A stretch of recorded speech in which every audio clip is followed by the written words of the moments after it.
listening to the So Now What podcast with Lana Manikowski, episode number 131. I hope that you are ready to roll up your sleeves and dig deep this week on what it means to be a failure.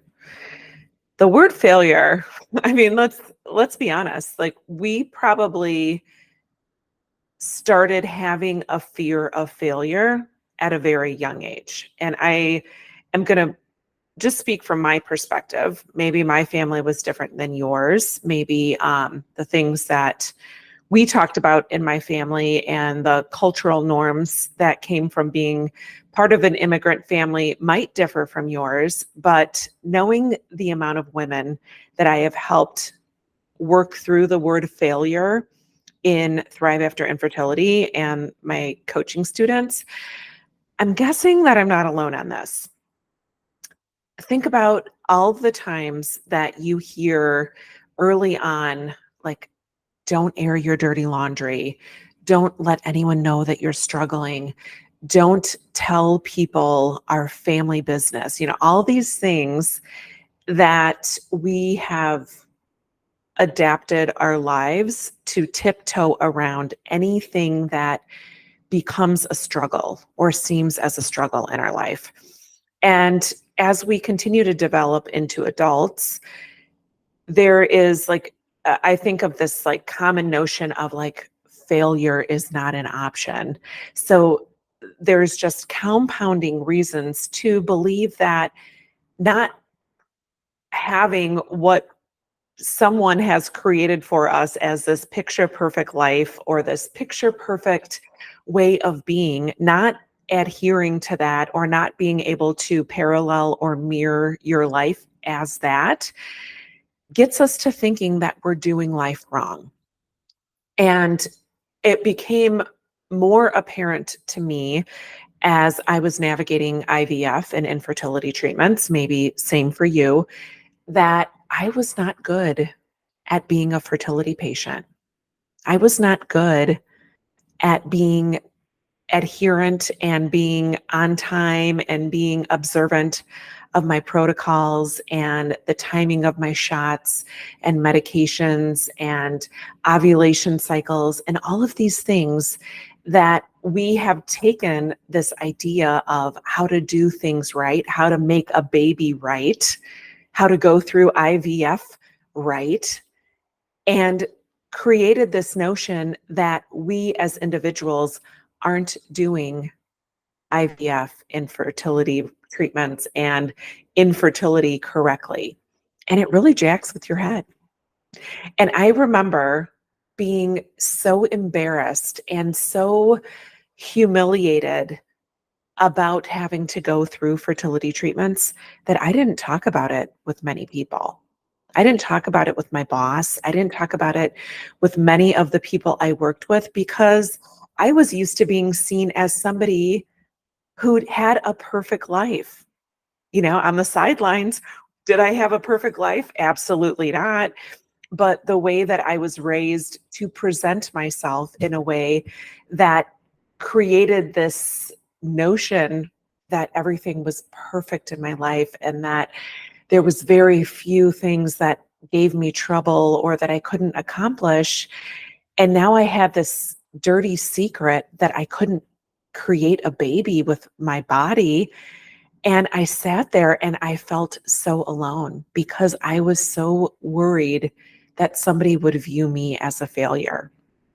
So if that's something that you can relate to, thank you for listening. And thank you for being here today because I want to tell you how I've been able to transition that, and maybe you can too. So the first thing I remember when I decided to become a certified life coach, I remember going through one of my practicum hours with one of my people in my cohort who actually was an OBGYN, and she was working on becoming a life coach as well. So she understood some of the things that I was talking about when I would talk about infertility and talk about my desire to support women who became childless after IVF failed or childless after infertility. And I remember distinctly telling her that I wanted to create a norm where physicians would no longer reference us as failed IVF patients. And it seemed like such a noble thing to do. And it seemed like something that was going to change the world. And I remember thinking about that. She didn't really say anything about it, but having been working in the medical field for the last 20 years of my life myself, I started to think about what that would do for women and how that could help women if they didn't hear themselves. And maybe, you can relate to this too, when someone was describing your cycle and it was a failed cycle, or somebody talks about you as a failed fertility patient, that word of failure just really, it gets deep down in there, and it really like set something off in me that would just like almost like physically like get me to shudder, because like how dare someone think of me as failed or a failure.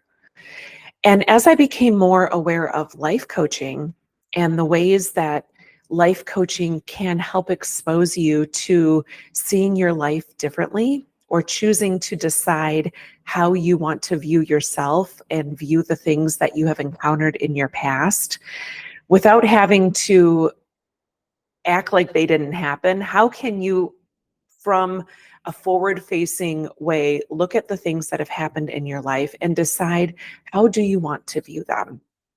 Do I want to view myself as a failed woman, as a failed employee, as a failed wife, as a failed anything, because fertility treatments failed me? And the answer is no.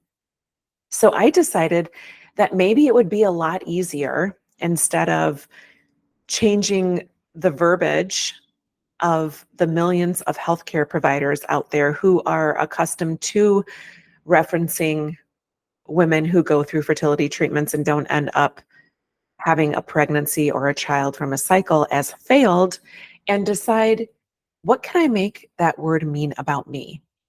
And this is where the skies started to open up. And I started to realize that it was much easier to decide how I wanted to relate to that word. Do I love that word now? No. Do I wish it would change? Yes.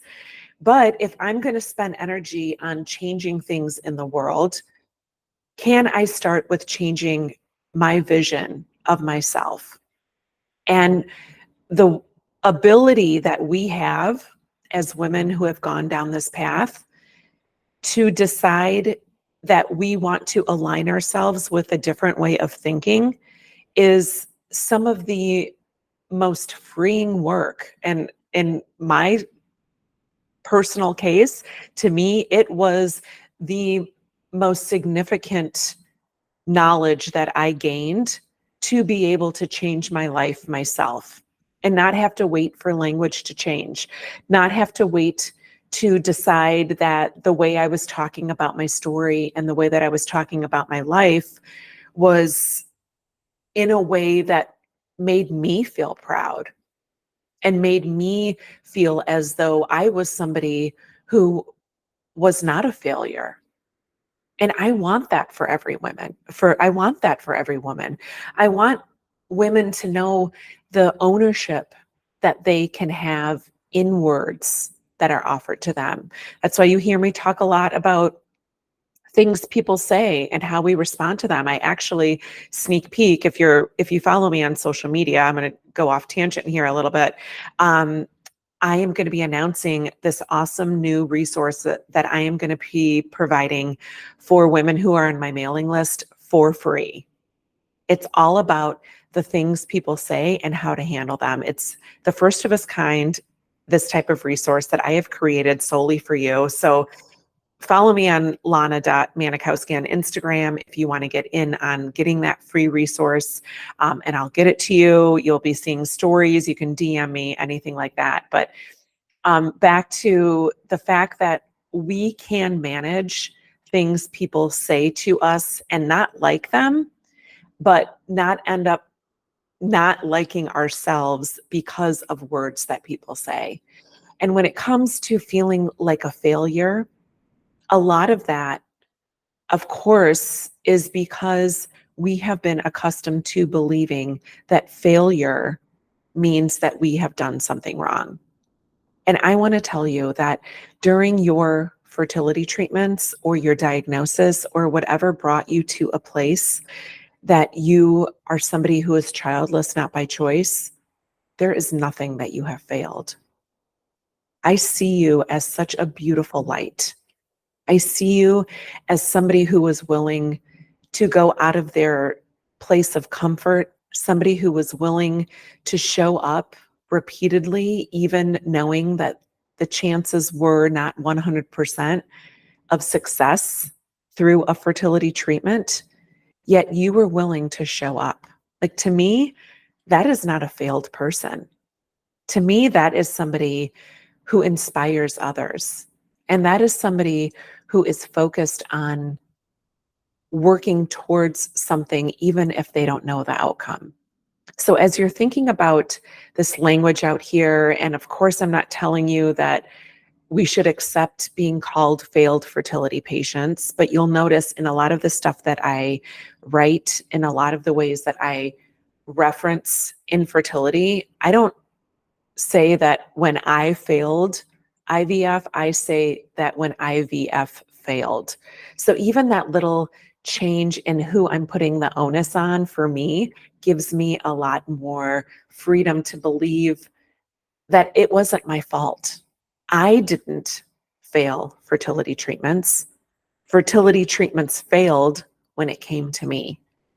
So I hope that this helps you this week. And if this is something that you want to dig a bit deeper into, I am so excited to tell you about the Thrive After Infertility Mastermind. You might have heard me talk about my recent advanced certification in grief and post-traumatic growth, which is a term that I didn't even know existed until I joined the world of coaching.